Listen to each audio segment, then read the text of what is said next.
Hello guys. पहले तो मैं आपसे भर भर के सॉरी मांगता हूँ। उसके बाद मैं आपको सच्चाई बताता हूँ। ये स्टोरी काफ़ी ज़्यादा कंफ्यूजिंग है। थैनोस इन्फिनिटी एंडिंग सबसे ज़्यादा कॉम्प्लेक्स स्टोरीज में से एक है जो आज तक मैंने पढ़ा है। और इस स्टोरी को इसीलिए मैं 3 इशूज़ में कवर कर रहा हूँ। पार्ट 1, पार्ट 2 और पार्ट 3 में। मतलब स्टोरी एक ही है, बस इसके पार्ट डिवाइडेड हैं क्योंकि ये कॉमिक काफ़ी बड़ी है। इस कारण से मैं इसको 3 पार्ट में डिवाइड कर रहा हूँ। हर एक पार्ट लगभग 10 से 15 मिनट का होगा। सो इसीलिए अब और ज़्यादा देरी न करते हुए शुरू करते हैं आज की वीडियो को। और अगर आपने इसकी पहले की स्टोरी जाननी है तो प्लीज़ इन्फिनिटी कॉन्फ्लिक्ट को आप देख लीजिएगा, जो कि मैंने अपने चैनल पर पहले ही कवर कर रखी है। बजो।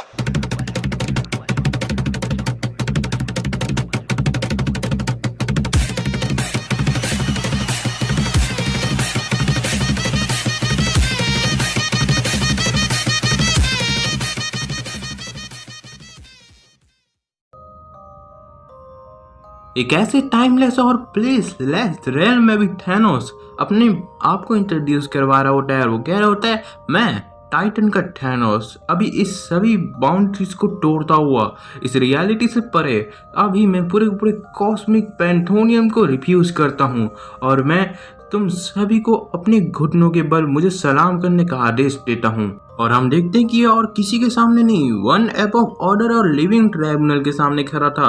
और वन अबव ऑर्डर और लिविंग ट्राइब्यूनल से कहते हैं कि पहले लिविंग ट्राइब्यूनल कहता है, तुम्हारा ये सब कुछ और हमेशा के लिए बनने का ये ख्वाब। मैं लिविंग ट्राइब्यूनल और अबव ऑल अदर डिनाई करते हैं तुम्हारे ओमनीपोटेंस के क्लेम को और हम डिमांड करते हैं कि तुम अपने पुराने समय एटॉमिक यूनिवर्सल स्टेट में वापस आ जाओ। तब थैनोस रेगुलेटर कहते हैं, कमांड कर रहे हो या फिर तुम मुझसे ये विनती कर रहे हो। तब अबव ऑल अदर कहता है, या तो तुम इस बात को मानो या फिर अपने एनाइलेशन को फेस करो।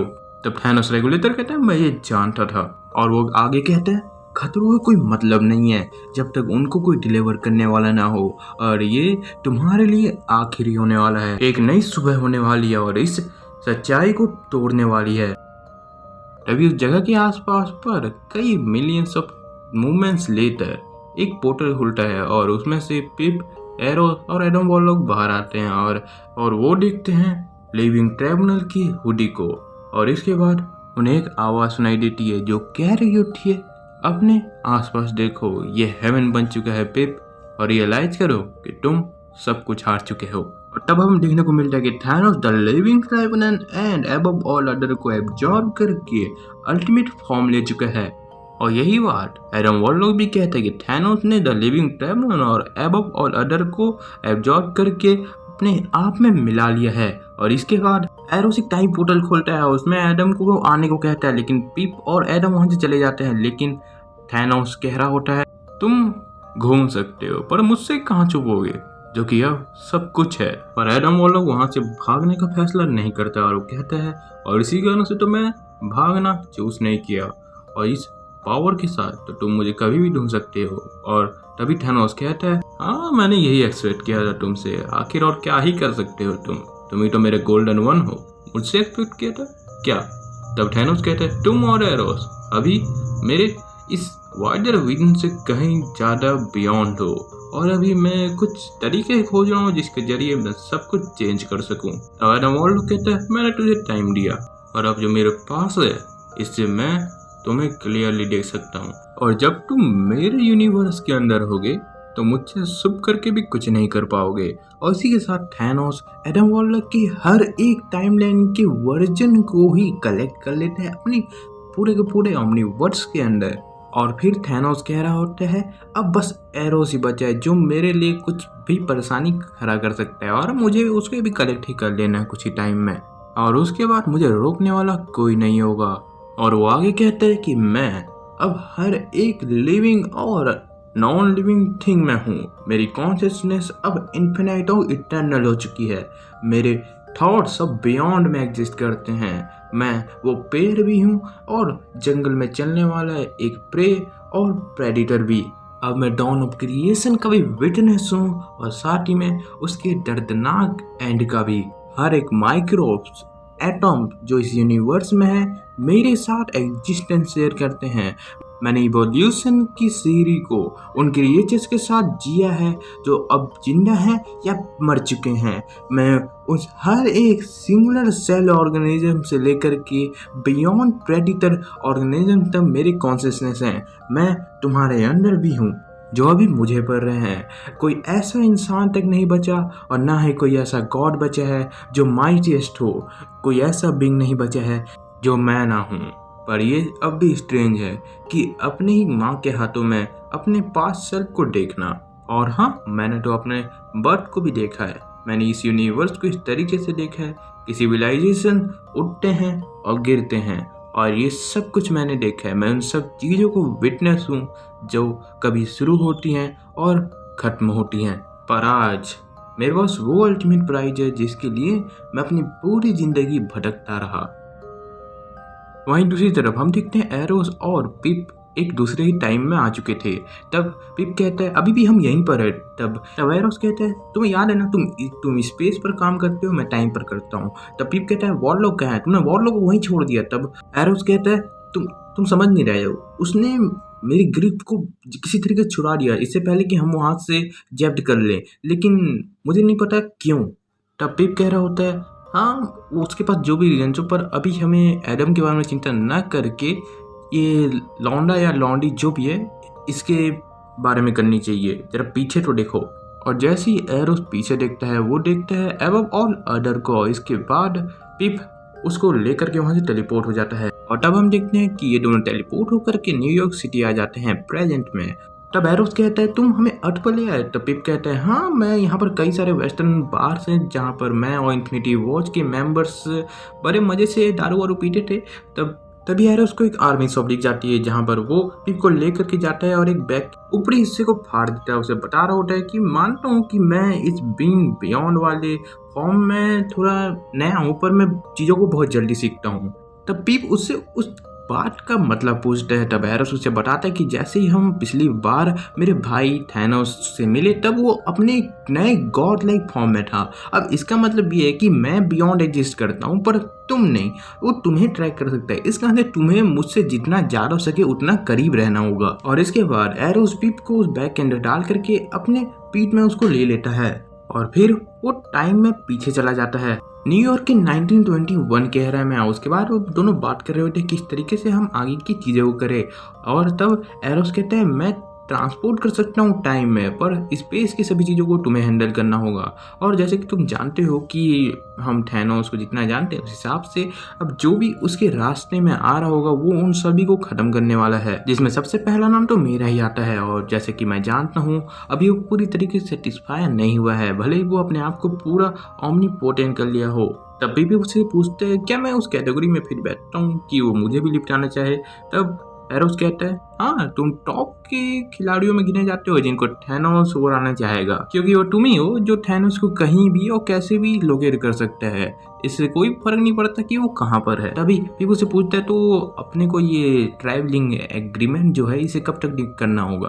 तब एरोस उससे कहता है ज़्यादा देर के लिए नहीं, पर हमें किसी भी एक टाइम या फिर एक प्लेस में ज़्यादा टाइम तक रहना नहीं है, इससे वो हमें लोकेट कर सकता है। तब पीपू से पूछता है तो अब हम कहाँ जा रहे हैं और किस वक्त में। तभी वो दोनों पीछे टाइम ट्रेवल कर लेते हैं और सही टाइम पर आ जाते हैं पर गलत लोकेशन पर। इसके बाद वो थैनोस की शिप में पहुंच जाते हैं जहां पर वो ब्लैक ऑर्डर के दोनों मेंबर गॉर्वर्ग क्लेव और प्रोक्सिमा मिडनाइट से मिलते हैं। और उसके बाद एरोस उन दोनों से पूछता है कि आखिर थैनोस कहां पर है। तब गॉर्वर्ग उसे बताता है कि अभी 2 घंटे हो चुके हैं उस वेसल से थैनोस को उधर जाए हुए, पर हम अब उससे बात नहीं कर सकते। तभी प्रोक्सिमा मिडनाइट वहाँ से गायब होने लगती है, उसके बाद गॉर्वर्ग क्लेव भी। और तब एरोस कहता है कि ऐसा लगता है कि जो भी थैनोस के बारे में बहुत ज़्यादा जानता था वो पूरे टाइमलाइन से ही गायब हो रहा है, चाहे वो उसके फॉलोअर्स भी क्यों ना हो कहीं और न जाने किस समय में वो लोग एक पोर्टल के जरिए बाहर आ रहा होता है। और वो सोच रहा होता है ये जो डिसीजन मैंने लिया ये बहुत ही जल्दबाजी में लिया था और मैं प्रे करता हूँ कि काश मैंने सही डिसीजन लिया हो। अचानक से एरोस और पिप को छोड़ देना उनके लिए तो शायद ही अनसरप्राइजिंग होगा, पर सबसे बड़ा क्वेश्चन ये है कि यहाँ पर कितने सारे कैरेक्टर्स स्टेबल हैं, क्योंकि बियॉन्ड नॉर्म एग्जिस्ट करना टाइटन को भी चेंज कर सकता है। पर क्या एरोस अपने नए सिचुएशंस को हैंडल कर पाएगा? उसका जो लाइफ है वो बहुत ही तेज़ी से बदला है पर मुझे भरोसा है क्योंकि यार वो थैनोस का भाई है तो वो कर ही लेगा। स्पेशली मैं जिस चीज़ की तलाश कर रहा था आखिरकार मुझे वो मिल चुका है। वाह, ये टाइम ट्रेवलिंग मशीन गैंग का वेसल और ये कॉन्करर खुद एक ट्रांसपेरेंट कॉफिन में भरा हुआ है।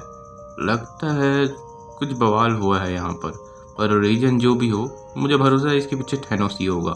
एडम वो लोग आगे कहते हैं मुझे नहीं पता कि ये जो जमाने वाला गेम है इसे कैसे ख़त्म किया जाए, पर मुझे ये पता है कि मुझे तुम्हारी स्किल की बहुत ज़्यादा ज़रूरत पड़ने वाली होगी काफ़ी लंबे टाइम तक। तुमने हमेशा प्रूव किया है कि तुम बैलेंस मेंटेन करने में काफ़ी ज़्यादा अच्छे रहे हो। और वो दोनों टाइटन के भाई की एक ही आदत है, चीज़ों को बहुत ही चुटिया तरीके से सॉल्व करने की। ये बिल्कुल वैसा ही है, वो जो हैं डिस्प्यूटर्स। और तब हम देखते हैं कि थैनोस ये सब कुछ देख रहा होता है और वो सोच ही रहा होता है फिर से मैं ओमनीपोटेंस की स्टेट में आ चुका हूँ, पर इस बार ये मेरी चॉइस नहीं थी। हाँ, मैं जानता हूँ कि मैं ऑल पावर के साथ मर्ज हो चुका हूँ, पर मेरा खुद पर पूरा कंट्रोल नहीं है। हाँ, मैं अभी भी यहीं पर हूँ। जैसे कि तुम जानते हो कि मैं अपने करंट सिचुएशन में बहुत सारे पावर को लिटरली गेन कर चुका हूँ, पर इसका अब कोई मतलब नहीं है। हाँ, मैं जानता हूँ इसके कई सारे बेनिफिट्स हैं, पर मैं उसके साथ जुड़ना नहीं चाहता हूँ। हाँ, इसका एंड जैसे भी हो इससे मुझे कोई फ़र्क नहीं पड़ेगा, भले ही मैं उसका एक बहुत ही गंदा पार्ट हूँ उसके उन अजीबो-गरीब अचीवमेंट्स का। और इसीलिए मैंने अपने आप को ही अपने सेपरेटेड फॉर्म्स में एक सेल्फ ग्रैंड डिजाइन के एक रूम में अपने आप को ही साइलेंटली ऑब्जर्व और जज करने के लिए मेरे सुप्रीम बीइंग वाले फॉर्म के द्वारा मुझे कैद कर दिया गया, वो भी टाइम के एंड तक के लिए। अब मैं क्या कर सकता हूँ ऐसे में। और उस दूसरे थैनोस ने एक special out of control phenomena का यूज़ किया जिसके जरिए वो इस रियलिटी और बाकी सारी रियलिटीज़ और डेस्टिनीज पर काबू कर सके। पर जब मैं पहली बार अपने दूसरे सेल्फ की पावर की कारण या फिर उसके जरिए टैप्ड हो गया तो मैं थोड़ा सा परेशान हो गया था कि ये सब कुछ कहीं मेरे ही कारण तो नहीं हो रहा है। और फिर हाँ, ये मेरे ही कारण हो रहा था, पर जल्दी मैंने डिस्कवर किया कि यूनिवर्स मेरे न होने के बावजूद भी बिल्कुल क्वाइट स्मूथली चलता रहता है मेरे फ्यूचर सेल्फ के कारण। और इसके बाद मैं इस पर थोड़ा अटेंशन दिया और फिर मैंने जाना कि ये जो कुछ भी हो रहा है ये सब कुछ प्री प्रोग्राम्ड है और गॉड को सिर्फ और सिर्फ उन बहुत ही बड़े प्रॉब्लम्स में ही फोकस करने का मन करता है, जो कि काफ़ी सही है। पर शुरुआत में जब मैंने इसके साथ बॉन्डिंग किया तब मैंने बहुत ही अजीब पावर को महसूस किया, पर ये काफ़ी ज़्यादा अजीब था और साथ ही में काफ़ी ज़्यादा इवन मैं अपनी करंट कैपेसिटी के जरिए भी मैं लगातार अपने काउंटर पार्ट की सुप्रीमेंसी के बारे में स्टडी कर रहा हूँ। मेरी कॉन्शियसनेस अलग अलग पैरेलल डायमेंशंस में किस तरीके से एग्जिस्ट करती है और वहाँ पर उन लोगों ने क्या क्या गेन किया है और उन फोर्सेस का यूज़ करके उस रियलिटी को किस तरीके से चेंज किया है ये मैंने जाना है। पर मेरे ही अदर सेल्फ ने मुझ पर कोई खास ध्यान नहीं दे रहा है क्योंकि वो अभी मेरे भाई को ढूंढ रहा है जो कि छुपा हुआ है। और कुछ कारण से एरोस को उसे कैप्चर करना और मेरे काउंटर पार्ट का ये बार बार सर्कल में घूमना शायद उसी किसी डेस्टिनी के बारे में बात हो रही हो। पर ये कितनी अजीब बात है ना कि मेरे भाई ने हर एक पास्ट में या फिर हर एक नए फ्यूचर में एक की का काम किया है। लगभग सभी और हर किसी को बाजू हो जाना चाहिए इससे पहले कि फ्यूचर थैनोस के सारे पागलपन से भरे हुए प्लान उसके फ्रस्ट्रेशन तक पहुंच जाए, क्योंकि अगर उसका फ्रस्ट्रेशन लेवल पूरा फुल फॉर्म में चला गया और क्योंकि मैं उससे अभी भी इनडायरेक्टली सेपरेटेड हूँ मेरे ही अदर सेल्फ से, तो उसकी ये डिजायर्स उसके क्रेजी एंड गोल को भी टोटल डार्कनेस में ले जाएगी। और जब तक मेरा भाई अपनी फ्रीडम को बचाए हुए है तब तक होप है कि फ्यूचर थैनोस उसे खोजेगा और वो उसे इतना ज़्यादा परेशान करेगा जैसे कि मुझे करता है और सिंपली वो फ्रस्ट्रेशन हैंडल नहीं कर पाएगा हमेशा की तरह, और इसलिए थैनोस को एरोस मिलना ही चाहिए। वेल गाइस, मैं आपको यहाँ पर सिंपली ये बता देना चाहता हूँ थैनोस का जो फ्यूचर का वर्जन है जो ओमनीपोटेंस पावर अचीव कर लिया एक्स्ट्रा रेगुलेटर के जरिए, वो अपने पार्ट सेल्फ यानी कि जो अल्टरनेटिव पार्ट सेल्फ बन गया था क्योंकि वो अब ओमनीपोटेंट की स्टेज में पहुंच गया। इस कारण से जब वो फिर से बॉर्न हुआ, अब उसके बाद टाइमलाइन फिर से चली, तो इस बार वो टाइम के एंड तक अपने पार्ट सेल्फ को एक कमरे में कैद करके रखा रहा। और यही है यहाँ तक की स्टोरी को, यही बात वो पूरी तरीके से एक्सप्लेन कर रहा है इतना सारा भाषण दे करके। अगर आपको ये वीडियो अच्छा लगा तो प्लीज़ चैनल को सब्सक्राइब कर देना। इस वीडियो में मैं लाइक की मैं रख रहा हूँ काफ़ी सारे वीडियोज़ के बाद। प्लीज़ 100 लाइक्स जल्द से जल्द बना देना यार, कर देना प्लीज़। और मैं आपके लिए इसका सेकेंड एपिसोड जल्द से जल्द लेकर के आ जाऊँगा। तब तक के लिए चैनल को सब्सक्राइब कर दीजिएगा और बन जाइएगा one of the member of cosmic army.